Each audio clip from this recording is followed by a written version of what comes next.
एकमात्र स्टेट हम रहे होंगे जिन्होंने उस दिन भारत की भाषा के लिए भी कह दिया था कि हाँ हम हिंदी पढ़ लेंगे, बाकी किसी ने नहीं कहा।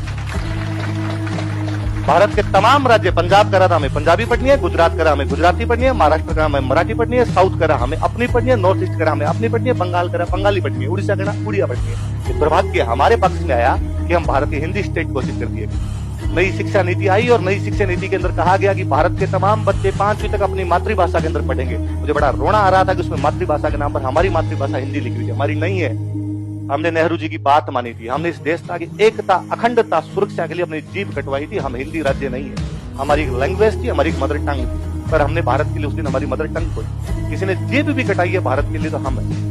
मुझे आज बड़ा प्राउड फील होता है कि मैं इधर चूरू का रहने वाला हूँ। मैं चूरू सीकर झुंझुनू के जिस किसी गांव से गुजरता हूँ, 99 के युद्ध में एकमात्र कोई ऐसा कोई गांव नहीं होगा जहां का शहीद नहीं, पूरा झुंझुनू और सीकर भरा पड़ा है। मैं कभी जोधपुर के शेरगढ़ की तरफ निकल जाता हूँ, गांव के अंदर शहीद होंगे। और ये तमाम राजस्थान की स्थिति है। हम आज भी, हमारा सिंगल आदमी कभी नहीं कहता कि हमें भारत से लगा, और 100 प्रॉब्लम होगी हमारे यहाँ पर, हमने कभी इस बात को लेकर समझौता नहीं। अच्छा, लोग कई बार और कहते हैं कि यार ये जहाँ प्रॉब्लम चलती है ना, जैसे कश्मीर में प्रॉब्लम चलती है कि वहां पे मुस्लिम मेजोरिटी है, मुस्लिम्स रहते हैं इसलिए वहां पर प्रॉब्लम हो गई, या पंजाब के अंदर चलती है तो वहां पे सिख मेजोरिटी है, थोड़े अलग धर्म के लोग रहते हैं इसलिए प्रॉब्लम हो गई। मैं कहता हूँ हमारे 4 जिले इस बाउंड्री के ऊपर आते हैं बड़े तौर पे। गंगानगर आता है, बीकानेर आता है, बाड़मेर आता है, जैसलमेर आता है। पूरी बाउंड्री मुसलमानों और सिखों से भरी पड़ी है, तो भी नहीं।